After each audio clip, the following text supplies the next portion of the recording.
जंगल में घूमना पड़ रहा है। क्यों? हिंदुत्व के लिए बात किया था मैंने कि ये जंगल मेरे जैसा जानवर के लिए बना हुआ है। वो सी होता है ना, मैं सी हूँ, साधु नहीं। इंडिया में हिंदुत्व उड़ता हुआ तीर ही है। दोस्तों, यह वही शख्स है जिसने पादरी के साथ चर्च में घुसकर जिस तरीके से बदतमीजी की थी, आपने देखा था। किस तरीके से आंखें निकाल निकाल कर इंग्लिश में सुना रहा था या टेल मी इस तरह की बातें कर रहा था। वो वीडियो तो आपने देखा ही होगा। अब यह शख्स जंगल में छिपा हुआ है। जी हाँ, सुनिए जरा पहले यह क्या कुछ कह रहा है। जंगल में घूमना पड़ रहा है। क्यों? हिंदुत्व के लिए बात किया था मैंने। पागल हूं ना। कभी कभी लगता है कि साला मैं, वो सी होता है ना, मैं सी हूं, साधु नहीं। क्योंकि साला मैं उड़ता हुआ तीर अपने पिछवाड़े में लेके घूम रहा हूं। उड़ता हुआ तीर क्या? हिंदुत्व। इंडिया में हिंदुत्व उड़ता हुआ तीर ही है। मैं वही उड़ता हुआ तीर को कमान में डाल के फिर चलाना चाहता हूं अपने दुश्मनों की तरफ। ये देखो, जंगल ही जंगल। बहुत ही कम लोगों को नसीब होता है इस 2026 में, जब कंक्रीट सिटी चारों तरफ है, वहां वो जंगल में बिता सके कुछ पल। चारों तरफ जंगल ही जंगल। मुझे ना कभी कभी लगता है कि ये जंगल मेरे जैसा जानवर के लिए बना हुआ है। इंसान लोग अपने शहर में तो मुझे रहने नहीं। दोस्तों, आपको यह याद होगा, यह बांग्लादेशी नागरिक जो इस समय फरार है। जानकारी के मुताबिक यह शख्स भारत के कई इलाकों में रहा है, खासकर उत्तर प्रदेश के गाजियाबाद में। दोस्तों, वो वीडियो तो आपने देखा ही होगा, जो कि 24 दिसंबर का क्रिसमस डे से एक दिन पहले किस तरीके से वो डरा रहा था पादरी को, और महिला के साथ कैसे बदतमीजी कर रहा था और किसी बातें कर रहा था। यह इंसान ईसाई धर्म को निशाना बनाकर भड़काऊ कंटेंट बनाया और इंस्टाग्राम पर पैगंबर मोहम्मद के खिलाफ आपत्तिजनक, अपमानजनक रील्स भी पोस्ट इसने की थी। इतना ही नहीं, सोशल मीडिया पोस्ट के जरिए लोगों से पैसे भी मांग रहा था।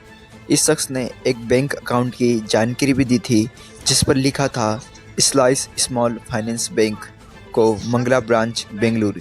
इस पूरे मामले में बेंगलुरु में उसके खिलाफ एफआईआर भी दर्ज की जा चुकी है। एफआईआर दर्ज होने के बाद से यह व्यक्ति फरार बताया जा रहा है। दावा किया जा रहा है कि वह जंगलों और सुनसान इलाकों में अब रह रहा है। जैसा कि वीडियो में दिख रहा है, लगातार खुलासे और विरोध के बाद हिंदू संगठनों ने भी उससे दूरी बना ली है और खुद को उससे अलग कर लिया है। लेकिन इसके बावजूद कई गंभीर सवाल अब भी जवाब मांग रहे हैं। सबसे बड़ा सवाल यह है कि इसे अब तक गिरफ्तार क्यों नहीं किया गया। दूसरा सवाल यह है कि एक विदेशी नागरिक जो कथित तौर पर बांग्लादेश से है, वो भारत के भीतर खुलेआम कैसे घूम रहा है और गिरफ्तारी से कैसे बचा हुआ है। दोस्तों, यह आरोप ऐसे इंसान पे लगा है जो बांग्लादेशी है, और आप न्यूज़ में जाएंगे तो बांग्लादेशी घुसपैठिए, इस पर डेली ना जाने हजारों आर्टिकल छपते हैं और कहा जाता है कि बांग्लादेश से घुसपैठ कर भारत में कई घुसपैठिए हैं। तो क्या यह बंदा घुसपैठ करके नहीं आया? इसकी जांच नहीं होनी चाहिए थी? दोस्तों, आरोप है कि इस व्यक्ति ने भारत में रहने के लिए अपना नाम और धार्मिक पहचान तक बदल ली। फिलहाल वह खुद को सत्यनिष्ठ आर्य के नाम से पेश कर रहा है। लेकिन असल में चौंकाने वाली बात यह है कि इस मामले को किसी भी बड़े मीडिया हाउस ने उतनी जगह नहीं दी। अगर आप गूगल करेंगे सनी उर रहमान, तो भी आपको कोई खास न्यूज़ नहीं मिलेगी इससे रिलेटेड, या फिर सत्यनिष्ठ आर्य डालेंगे तब भी कोई खास न्यूज़ नहीं मिलेगी। इस पर मीडिया में इतना सन्नाटा क्यों है? लेकिन वहीं दूसरी तरफ बांग्लादेशी घुसपैठिए लिखेंगे तो हजारों आर्टिकल मिलेंगे। ऐसा क्यों?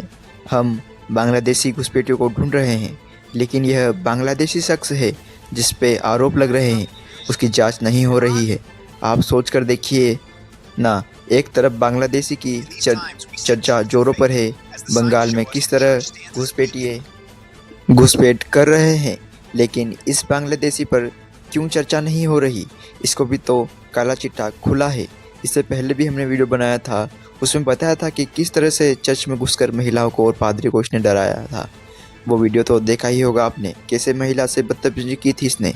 इसका नाम सनी उर रहमान है और इसकी पत्नी का नाम आफिया है। यह एग्जैक्टली ढाका के नाखालपारा एक जगह है बांग्लादेश में, वहाँ का रहने वाला बताया जाता है। और यह सबसे पहले दोस्तों 2013 के वक्त में शाहबाग मूवमेंट के दौरान चर्चा में आया था अपने देश में। उसके बाद 2013 में ही इसने कहा था कि यह एथियस्ट है और फिर सीधा 2016 में सुर्खियों में आया था। बताया जाता है कि इससे के कई वीडियोस अपने ही देश में इसके वायरल भी हुए थे और कई जगह पर इसकी पिटाई भी हुई थी। और 2016 के बाद यह मुसलमानों के खिलाफ और ईसाई धर्म के खिलाफ नफरत फैलाने लगा। सबसे बड़ी बात यह है कि भारत में यह कौन से वीज़ा पर है, ना वर्क परमिट पर है, ना टूरिस्ट वीज़ा पर है। और माना जा रहा है कि यह इलीगल तरीके से आया है और नफरत भी फैला रहा है। नफरत भरी वीडियो डालकर पैसे भी मांगता है। आप सोच कर देखिए इतनी हिम्मत कैसे आ जाती है। मतलब आप बांग्लादेश के नागरिक हो और भारत में आकर के और नाम बदल करके इतने सारे फर्जी काम करके उसके बाद आप कैमरे के सामने आते हैं और पास्टर को धमका रहे हैं। पहले बांग्लादेश से भारत आया रहमान से नाम बदल कर रखा सत्यनिष्ठा। कई रिपोर्ट्स में दोस्तों यह भी दावा किया गया है कि कई हिंदू संगठनों ने उसे सजेशन दिया था। वह भी अब उससे पल्ला झाड़ते दिख रहे हैं, लेकिन फिर भी इसका कोई अता पता अभी तक नहीं है। और सबसे बात बड़ी यह है कि सिर्फ मुस्लिम समुदाय या ईसाई समुदाय को गाली नहीं देता, बल्कि कई इसके वीडियोस है जिसमें यह शख्स हिंदू धर्म को भी अपमान करता हुआ नजर आया है। और क्या यह जानबूझकर ऐसा करता है? सोच कर देखिए। पास्टर को खुलेआम धमकी और जीसस क्राइस्ट के जन्म पर उकसाने वाली टिप्पणी करता है और दूसरों धर्मों का भी यह मजाक बनाता है।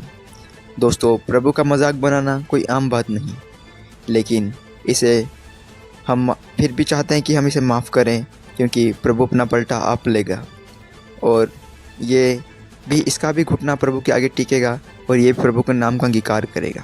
दोस्तों अगर आपको भी यह वीडियो अच्छी लगी है और इन्फॉर्मेटिव लगी है तो हमारे चैनल को लाइक शेयर सब्सक्राइब ज़रूर करें, और ताकि सबसे पहले आने वाली वीडियो आपको मिले। धन्यवाद दोस्तों। अगर ये वीडियो ज़्यादा से ज़्यादा शेयर करें ताकि और भी लोगों में जागरूकता आई। जय मसीह की। आप सभी को प्रभु आशीष और बहुतायत से भर दे।